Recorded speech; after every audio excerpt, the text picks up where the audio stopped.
Teresa from Purple Cats Quilting. Welcome to my quilt room, aka messy. There's been lots going on in here. I fluffed it up for you today. I finished my butterfly quilt before Christmas. Then I started on mask making. Then I started on box bags and bowls, and oh my goodness, you can just imagine what it looked like.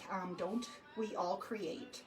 Some of us a little bit more messy than others. So I'm working on getting organized, and if you just want to have a look here, Mr. Katz is our videographer today.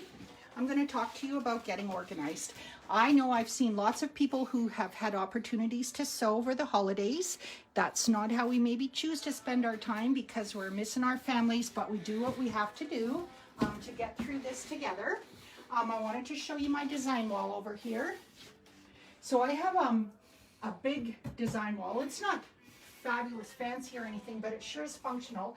It's what are these 2x8, right? 2x8 pieces of foam insulation, and they just happen to be purple, so isn't that wonderful? And they are just screwed to the wall. And before that, I was just using a portable wall and everything. So I know some people just don't have room. They have to put up a portable wall that they can use. These design boards I've used in the past, and I just thought I would make some more because we're getting ready to work on the Nebula quilt along, the block of the month. And as you can see in the background, there might be a couple Nebula blocks in behind there. Being organized for a big quilt like this, it's a queen size quilt, and as you can see from the pattern, Mr. Katz, if you can just zoom in, there are lots of little diamonds and stuff, and my plan is to be as organized as I can. And one way I thought would do that is to build these design boards. Now, there are lots of videos out there on how to build a design board, so take a few minutes and have a look. Mine is just one way based on what I had to use because I couldn't go to the store. So there's Lori Holt, I think, is one of the first people, the first videos I watched, and she's made these for years and years. And it's because her patterns that she designs are 75 pieces in one block, stuff like that, because they're really, really detailed, right? So what she likes is she can, think of this, I had 1, 2, 3, 4, 5, you know, probably 25 or something like that pieces here, and they had to be, I had to have my frogs going the right way. This was from my butterfly block. Oh, and I had to have my owl going the right way. So I would take them on just one of my pressing mats and take it over to the sewing machine, and I would have them all in order, because if I didn't do that, I might not have something going the right way. So this board really is going to make it even easier, and I'll show you why. So I also put handles on my boards just out of what I had. I used Tula Pink ribbon, or I made some tape, some ribbon tape like we do in bag making, because then I can take them with me to my sewing table. I can bring them back to the pressing thing. I can take them to the cutting table. I can build my block. I can go sew it. I can come press it. But when I'm done with it, if I want to just, I can hang it on my board too, on my wall. So if you don't even have a design wall, this is a way to put your blocks together on your wall. So I'll show you how I did that. I'm pretty excited about that. So the first thing is, again, start with what you have. I happen to have some of these foam core boards.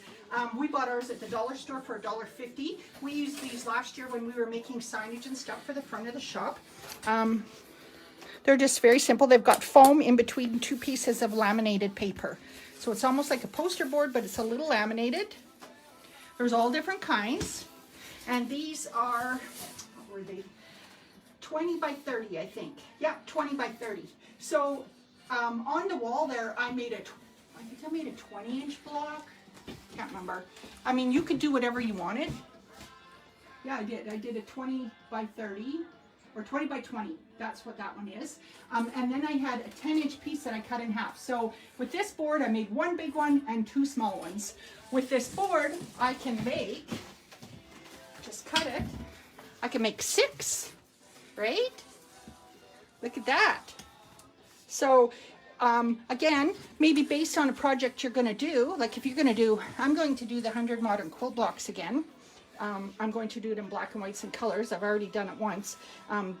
Stay tuned, because that might be a so long.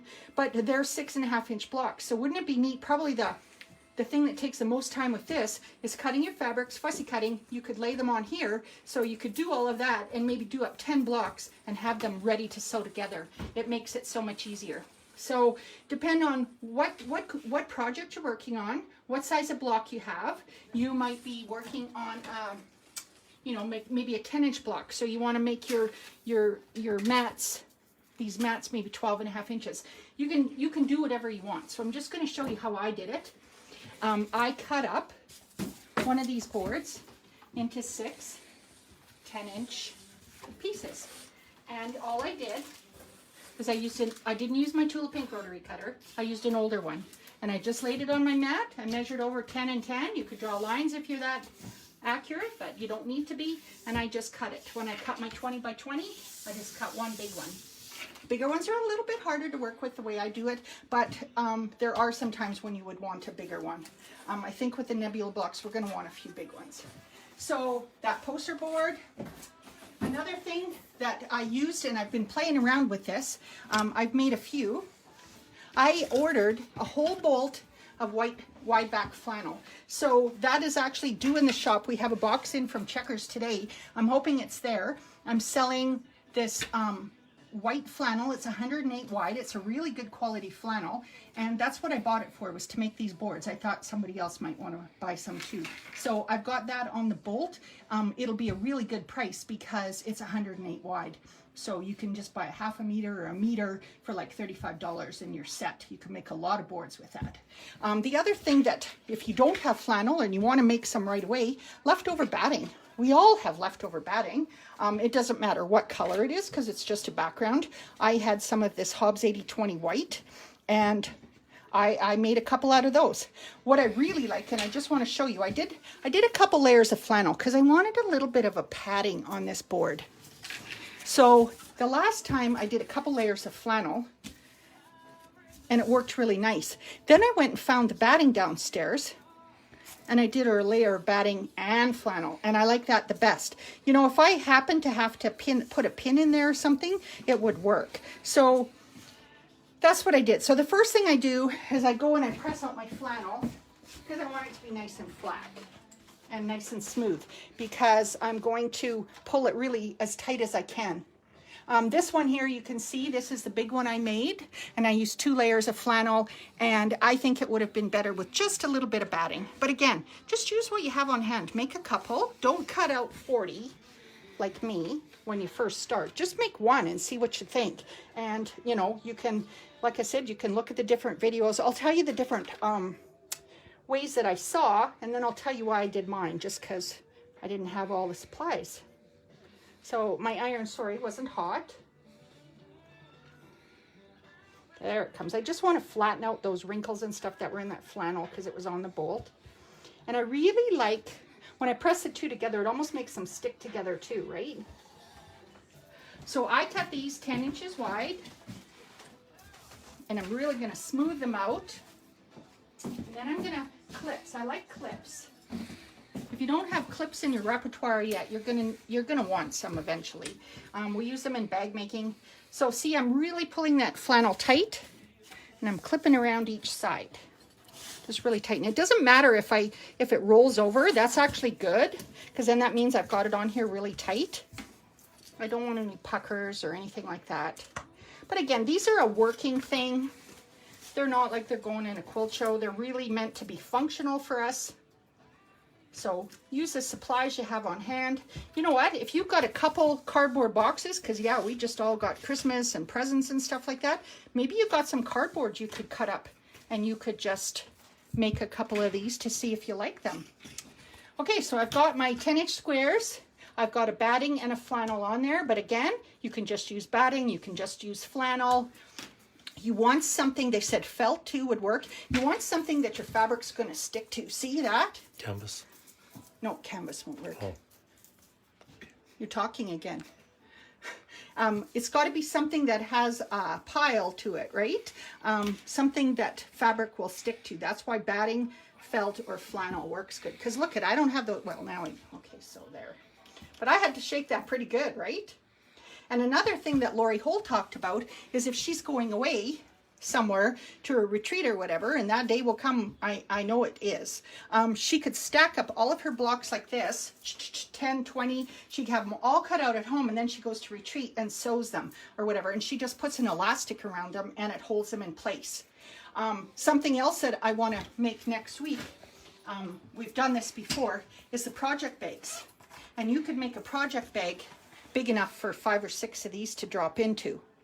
So I love my project bags because, again, you can put all your pieces, all your patterns. This is the project bag that I made for my butterfly. I had all of my stuff in there, all of my notes, all my little extra pieces, so I could always find them, because in my sewing room that doesn't always happen. So back to this. We have our layers on top of our backing. Now we got to decide, what pretty fabric do I want to use for my border? Well, I decided that I had lots of line work, black and white, and I thought black and white made a really nice, like it's like a binding, a frame around it. So I chose black and white. You could choose, you could go and start using some of those pretty fabrics that you absolutely love, that give you so much joy. Make one of these boards with it. It will give you joy. You'll see it every day. So I picked Tula Pinks black and white, and I'm going to make a set of them. So I have the line work here. There's different methods. So I'm going to tell you a couple methods, and I'm going to show you how to do mine. Normally they cut it at 2.5 inches wide, like a binding, and they fold it over. They fold it over like this. They fold it in. They fold it in. Then they zigzag down here. Then they used hot glue, and they just glued it around the outside like a binding. So on the top, on the sides, folded it over. That's it, done. If you've got a hot glue gun, that's a really simple way to do it. I had a hot glue gun and no glue sticks, so there you go. Besides, I'm a sewer, and I had to try it on my sewing machine. I put it on just like binding with stitching, and it worked just fine. So I have a Bernina. It's made for bag making. If you've got a smaller machine, you might find that you need to put your walking foot on, but it had no problem punching through that little bit of foam. It's not hard at all. So what I did, I like a wider frame on mine. I really like my fabric to show. So I did a 3-inch wide strip. And one with the fabric strip is enough for your 10-inch square, because it's 10, 10, 10, 10 and a little bit, right, for your corners. So then I folded it over, I pressed it.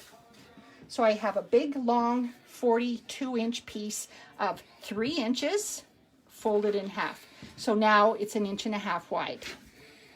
I also, on some of these, I made just little handles. I just folded it over and top stitched it and put the handle on.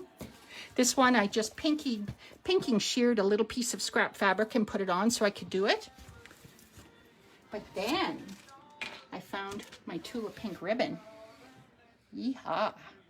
So now, you know, you always buy this pretty ribbon. What are we going to use it for? Well, I'm going to use it to put my handle on today. And it just happens to match my binding. Okay, so it's the tall tails. So let's go over to the sewing machine.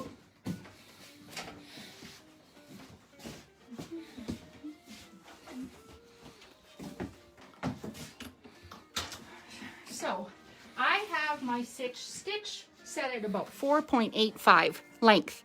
I just want to hold this in place with stitching. I don't need it stitched.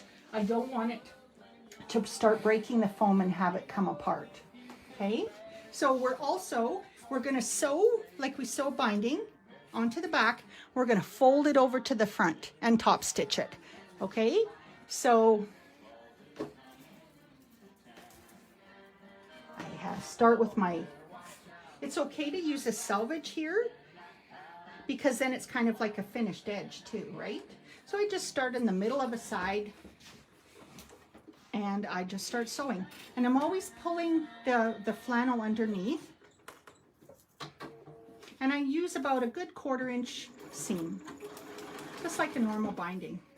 And you can see how my foam and stuff is farther. I'll trim that down after. That's because I've pulled it tight. So what I'm doing is just sewing along, and it's just like doing binding. I stop a 1/4 inch from the corner, back stitch, cut my thread. I can check the other side, make sure it's nice and smooth, right? Then I'm just going to do like I do like a mitered corner binding, just like this. And start a 1/4 inch from the corner.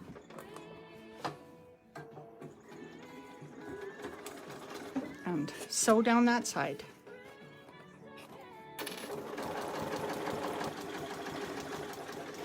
I hope everybody's had a good holiday. Boy, the weather sure has been nice. The sun today was fabulous. Yesterday, I very carefully went out on the deck and shoveled off the little skiff of snow. That sounds really energetic, but it wasn't because there wasn't much there. But it's the first time I've been out and done anything. I've really been babying my knee, hoping that it will get a little bit better.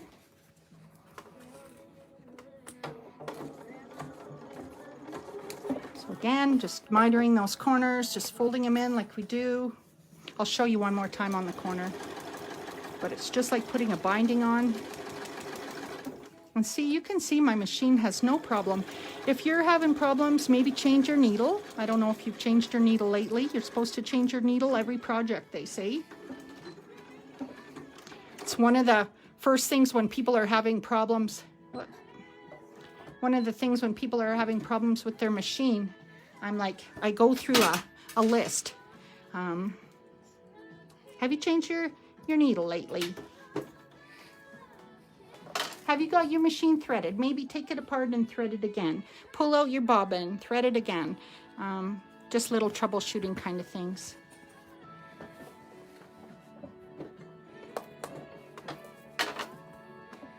So you saw how I folded that in.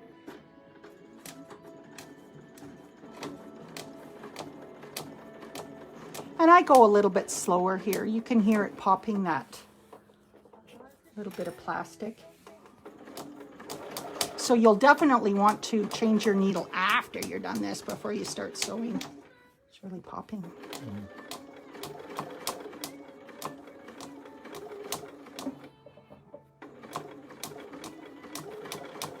Oh, that's the other thing we always use, our stiletto. Get my fingers out of the way. I found I had to put my gloves on last night when I was doing the other side of the binding, which is something I always do for binding, is wear gloves. And then, so you fold it in. I always say point to the middle. And then lay this on. And this is my last corner. And I'm just going to get it started and then I'll show you what I did. So again, these are not something that's going to get washed. They're going to get used a lot.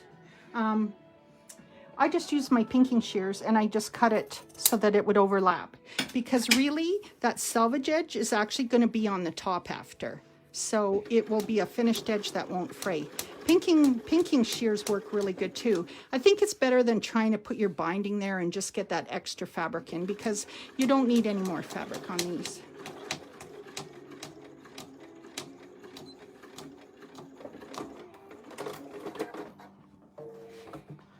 So there you go. That's almost done already, guys.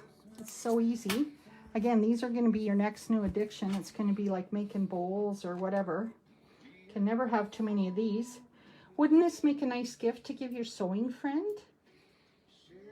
Did you get some cool gifts for Christmas from your sewing friends? Look what Nancy made me. I just love it. Little pin cushion. That's paper piecing. There's a free pattern. Of course, she managed to find some cat fabric for me, so that's pretty cool. So now what I'm doing is I'm trimming off the extra, because remember I pulled it tight. Look at how nice and smooth that is. I really like the little bit of batting under there. It just does make a little bit of difference. Plus I'm getting a little bit better at it. I've done a few, so I'm managing to get it a little bit tighter. So I think that's what you're hoping for. What I'm doing now is, see, you can see that the edge is bigger, and I don't need to use my pinking shears. Somebody actually, Barb just called me today and was asking me where I got my pinking shears from, and we used to have them in the shop, but people can buy them direct from, it's called LDH Scissors, and they're out of Toronto. It's an independent company, and of course you can buy these beautiful iridescent ones. They have them in black too, but they are the best pinking shears ever. I've had some different ones and have never been happy with them. This is the best one. I took it to our local engraver. Look at this. Can you zoom in on that? So go check out their website. Tell them Purple Cat sent ya. The other thing that they have are these beautiful. These are called Taylor shears, I think. How big would these be? They're about a 9. Would that be a blade? Yeah, 9-inch, 10-inch set of shears. They are one of the sharpest ones. They're LDH also. They're the ones, and see, I had them engraved. I think it was $15 or $20 at that local shop in Rimbey to have them engraved so nicely. So I'm just trimming this off. You could trim with your rotary cutter too. It gets a little bit harder to get up close to that plastic with your rotary cutter, but I just want to make it even so that when I fold over that binding, it's not too full, but full enough. I remember my friend Barb Gillespie from Cherry Tree Quilts told me right at the beginning, you want a full binding. You want it full and fluffy, and because it helps it last better. So I remember her telling me that from way back in the early days.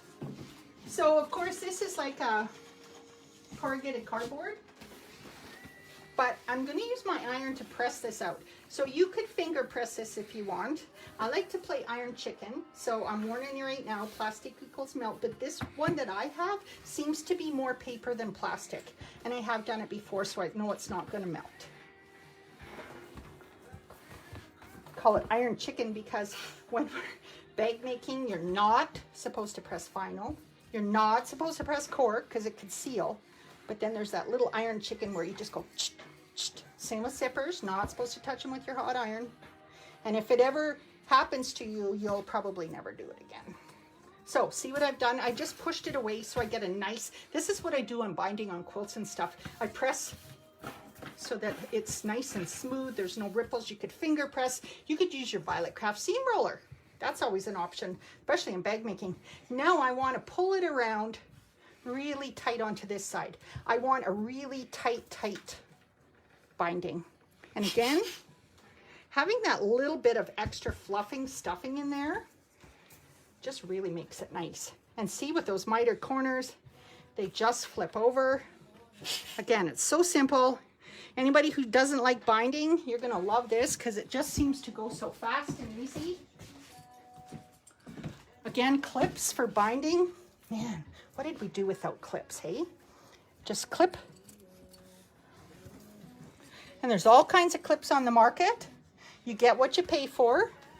You can buy inexpensive clips in bulk. Then you can buy wonder clips. You know what? It depends on how hard you are on your stuff. The wonder clips are amazing and they're made to last. So it's like anything else, right? You get what you pay for.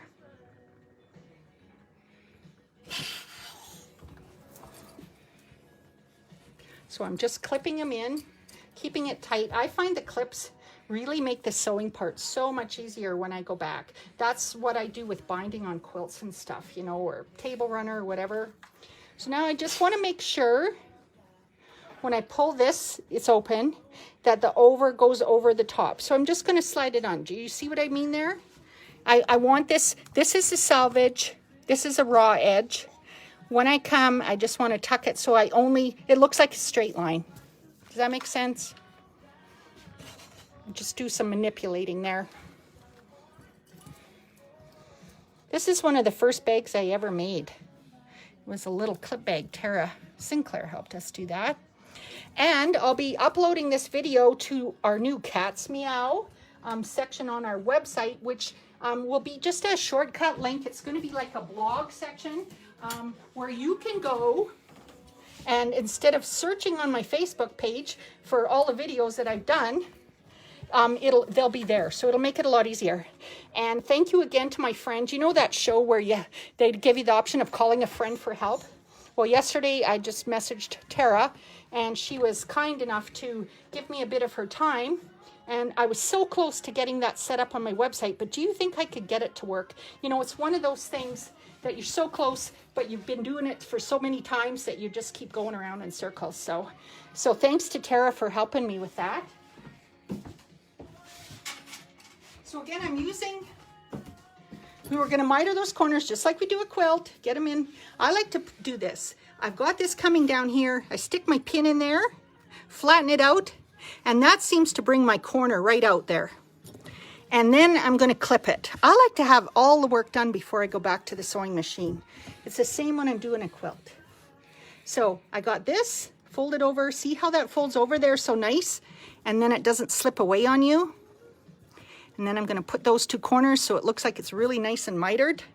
And again, when I go to sew, I'll use my stiletto to make that do what I want, right? My stiletto, not my finger. You've heard that a million times. Oh, I know what else I need to do. I forgot to put my ribbon on here, didn't I?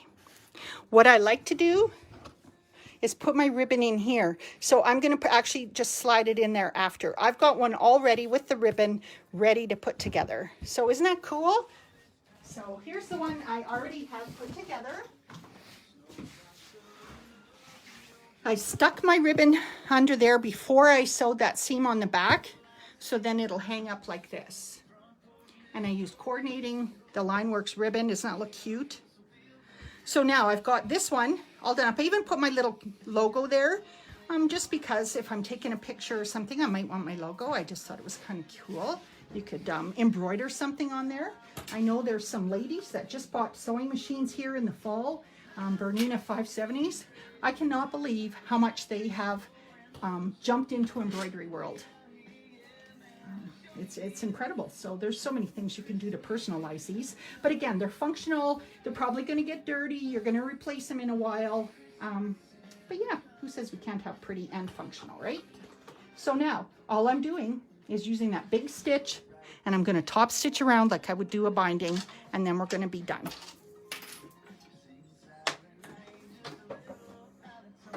So away I go. Big stitch again. Oh, geez. Okay, my noodle is just acting funny, hey? That sound? Okay, I'm just gonna try again. It's always hard when you do a live video because I've made a whole bunch of these and it's worked. When you're top stitching, almost like I broke the end of my needle off, maybe. When you're top stitching, you're gonna use your stiletto, okay? And it's gonna help you hold it in place. Something's just acting funny on my machine here. Like I said, I just made 3 of these, so I don't know what happened. We'll just go a little slow.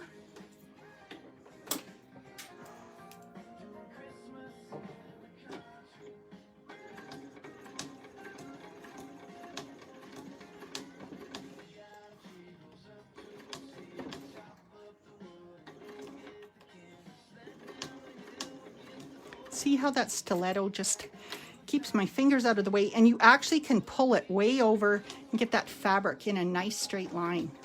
So then I get to the corner, I pivot, and then I come down, and that's all I do to finish it off. And again, those clips, they just make it so easy.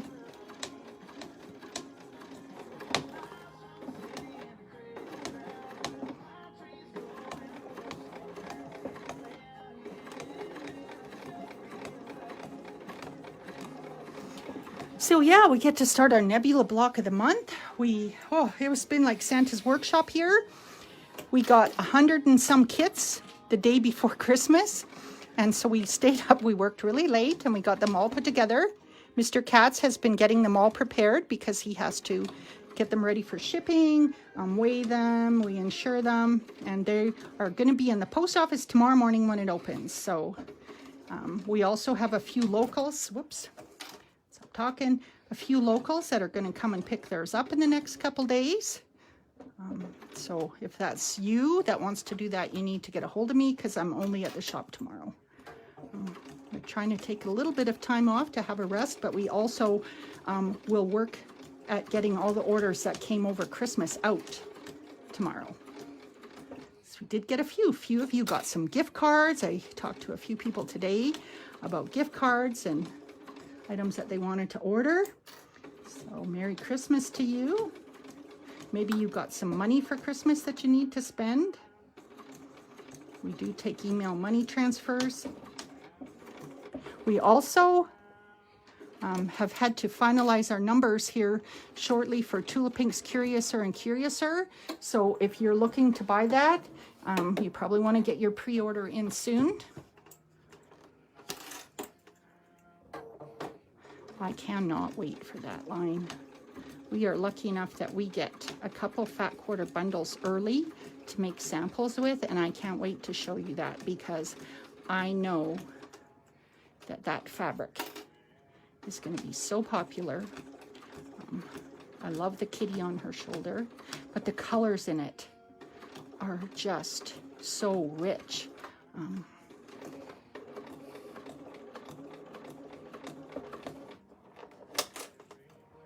So yeah, as you can see, this just goes really slick, really easy. Again, you can glue them on if you got a glue gun. I have a sewing machine, and I figured it was just like sewing a bag, so that's what I chose to do.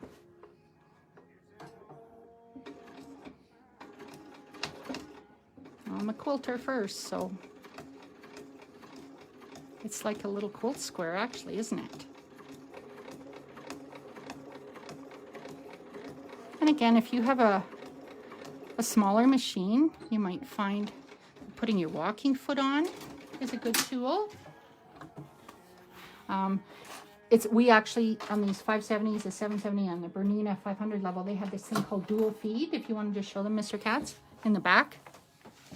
It's a little foot that comes down and fits right into the feet that we use. So you always use like this, a 57D. And it moves with the foot. It moves. It's like a walking foot built in, so it's pretty sweet.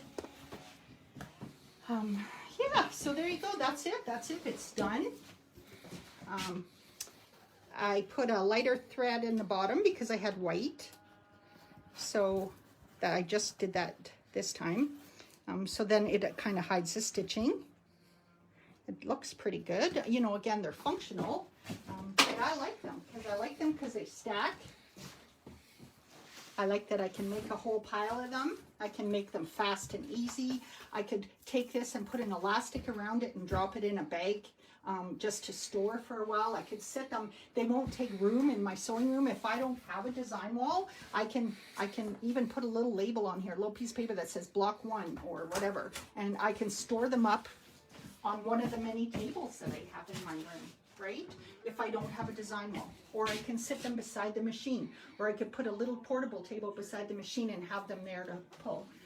Another thing with the butterfly blocks, when we were doing that, is I would take it off the wall on a like something like this is what I used, and I'd get over, and I had to have it in that order so that I could see when I was going to sew it together. So this just makes it so much easier.